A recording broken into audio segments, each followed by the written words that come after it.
મંડાળા જિલ્લા પંચાયત ભૂલી નથી જવાનું. ગ્લાસ છે આપણી સામે, ભૂલવાનું નથી. જેણે કેસ કર્યો છે તે જ આપણી સામે છે. આપણે એનો બદલો લેવાનો ટાઈમ આવી ગયો છે. મંડાળા જિલ્લા પંચાયત ભૂલી ના જતા. આપણે ગ્લાસ સાથે ટક્કર લેવાની છે. સ્થાનિક સ્વરાજની ચૂંટણીની મતગણતરીના પરિણામો ગઈકાલે સામે આવ્યા. આપણે જોયું કે આ વખતે આદિવાસી વિસ્તારની અંદર ઘણી બધી બેઠકો આમ આદમી પાર્ટીને મળી છે અને ક્યાંક ચૈતર વસાવાની ઇફેક્ટ પણ જોવા મળી છે.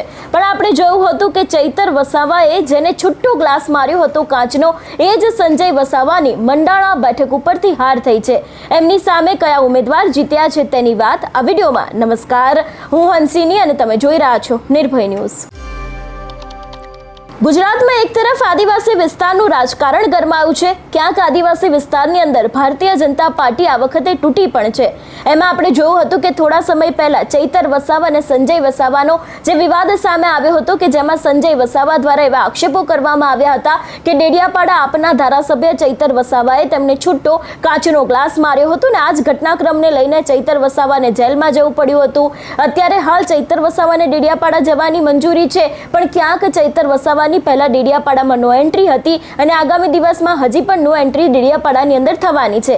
ત્યારે વાત કરીએ મંડાળા બેઠકને લઈને. ખાસ કરીને વાત કરવામાં આવે મંડાળા જિલ્લા પંચાયત ઉપરથી ભારતીય જનતા પાર્ટીના સંજય વસાવા છે તે ઉમેદવાર હતા, પણ હવે એની જ સામે આમ આદમી પાર્ટીના જે ઉમેદવાર હતા રમીલાબેન વસાવા એ લગભગ 10,211 વોટ સાથે જીતી ગયા હતા. ક્યાંક આપણે જોયું હતું કે થોડા સમય પહેલા ચૈતર વસાવાના પત્ની છે વર્ષા વસાવા, એમના દ્વારા પણ એક જાહેર સભાની અંદર કહેવામાં આવ્યું હતું કે મંડાળા બેઠક ઉપર આપણે જે આખો આ ગ્લાસનો વિવાદ આવ્યો હતો ને જે વ્યક્તિ આ બેઠક ઉપરથી ઊભા રહ્યા છે એને આપણે જડબાતોડ જવાબ આપવાનો છે અને કંઈક એવા જ દ્રશ્ય ખરેખર ત્યાં સર્જાયા. મંડાળાની આજે જિલ્લા પંચાયતની આખી જે બેઠક હતી એના ઉપર સંજય વસાવા પોતે હારી ગયા અને આમ આદમી પાર્ટીના જે ઉમેદવાર રમીલાબેન વસાવા છે તે જીતી ગયા.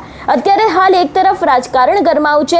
ચૈતર વસાવા છે એમનો આદિવાસી વિસ્તારની અંદર જે ક્યાંક કહેવામાં આવતું હતું કે એમને આફતને અવસરમાં ફેરવી હતી. ભલે તેઓ ડેડિયાપાડામાં નથી જઈ શક્યા, પણ આસપાસના વિસ્તારોમાં રહીને તેમના દ્વારા ઘણા બધા પ્રચાર પ્રસાર કરવામાં આવ્યા હતા. અનેક એવી જગ્યાએ જે અન્યાય થતા હતા એ જ દરેક જગ્યાએ ક્યાંક ને ક્યાંક ચૈતર વસાવા જતા હતા. એનો જ ફાયદો ક્યાંક અત્યારે ચૈતર વસાવાને થયો છે અને ક્યાંક આદિવાસી વિસ્તારની અંદર ભારતીય જનતા પાર્ટી તૂટી હોય એવા પણ દ્રશ્ય સામે આવ્યા છે. ઘણી બધી એવી બેઠકો હતી કે જ્યાં ભારતીય જનતા પાર્ટીના ઉમેદવારો ખૂબ જ મજબૂત હતા. એ લોકો દ્વારા પણ ખૂબ જ મહેનત કરવામાં આવી હતી, પણ અંતે તે લોકો જીતી નથી શક્યા. અને આવી જ એક ડેડિયાપાડાની સૌથી ચર્ચિત બેઠક એટલે કે મંડાળાની આજે જિલ્લા પંચાયતની બેઠક હતી. એના ઉપર સંજય વસાવા અને જે ચૈતર વસાવાનો આખો આ વિવાદ સામે આવ્યો હતો અને એ જ વિવાદ હજી પણ ચાલુ છે. ચૈતર વસાવાને આને કારણે જેલમાં પણ જવું પડ્યું હતું. આપણે જોયું હતું કે ઘણા બધા દ્રશ્યો સામે આવ્યા હતા, પણ અંતે આ બેઠક ઉપરથી જ્યારે સંજય વસાવા હારી ગયા છે ત્યારે અત્યારે હાલ ત્યાં લોકમુખે ઘણા બધા સવાલો ઊભા થઈ રહ્યા છે અને ત્યાંની જે આખી રાજકારણ છે એ પણ અત્યારે હાલ ગરમાયું છે.